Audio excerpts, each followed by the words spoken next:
Welcome to the Deck 4 podcast. You can access episodes, companion articles, research notes and links, as well as information about our contributors and supporters at deck4podcast.com. Hope you enjoy the program.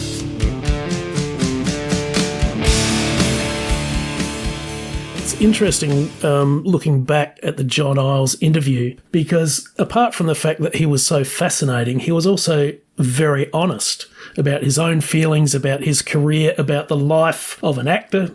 Not always as much fun as it looks. And it was interesting. He made a very interesting point. You know, if a producer makes an arbitrary decision about a character, you know, the audience has invested a lot in a character that has been in a show for a long time. And just for them to disappear, sometimes without explanation, really, apart from obviously having a dramatic effect on the actor's career, it obviously affects the audience as well. And this sort of brings me to something I wanted to ask you about producers generally. And I've just got this quote from Tony Garnett when he gave an interview to Hard Talk. It all started for me as an actor, and the terrible way actors are treated were treated by everybody, and still are to some extent.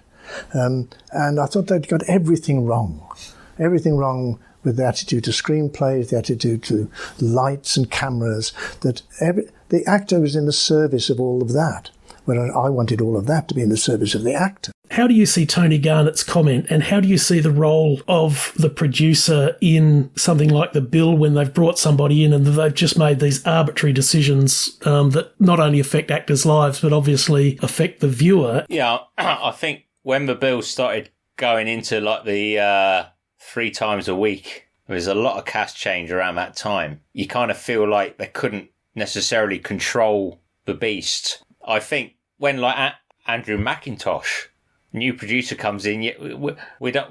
I think that was the first really sort of like, whoa, shocking. You know, you've got a character 10 years, and it's like, yeah, we don't want you anymore. It's like, but I've just signed a new contract. Okay, so he does like literally 6 episodes in a 6-month period where, I mean, he doesn't speak at Susie Croft's leaving do. He's just sat there, and it is such an insult to a popular character. Mm. It's interesting that Larry Dan had a similar thing as well, and Larry and Andrew were both the equity sort of union representatives for the cast, which is interesting, isn't it? So, like, you know, the guys who, you know, so maybe producers don't actually like to hear the truth sometimes. I think the fact that someone like Larry could have easily directed as well. I think, you know, he showed he had an interest in directing theatre. I think Michael Chapman had a real sense of actors act. That's that, as we've since learned with the fact that there were scripts rejected that actors had written under pseudonyms. To me, it's like, well, it's communication, isn't it? It's just in life. If you make assumptions about how each other are feeling. I know that some actors didn't behave as well and yet had a longer life on the show. You know, no names, but, you know, some people really got away with stuff, which still surprises me when I hear about it. I think what happened was that The Bill had a very strict 6-month contract. So someone like Kelly Lawrence probably reached the end of her 6-month contract, and they would have assumed she would have continued. But if she said, well, actually, I'm not going to, so, okay, we haven't got Kelly Lawrence, now she's gone. Joe Dow was another where, like, the contract ended while they were still talking about whether or not he would continue. And at that time, they'd just gone into 3 times a week. So someone like Joe Dow would have been really handy to have around, from Nigel Wilson's perspective. Sure. The same with someone like Ashley Gunstock, the same with someone like Louise Harrison, where their agents were offered kind of more casual contracts. The 3 of them were offered casual contracts, which the agents turned down, because the agents were like, well, no, if people think you're still in The Bill, you might not get anything else.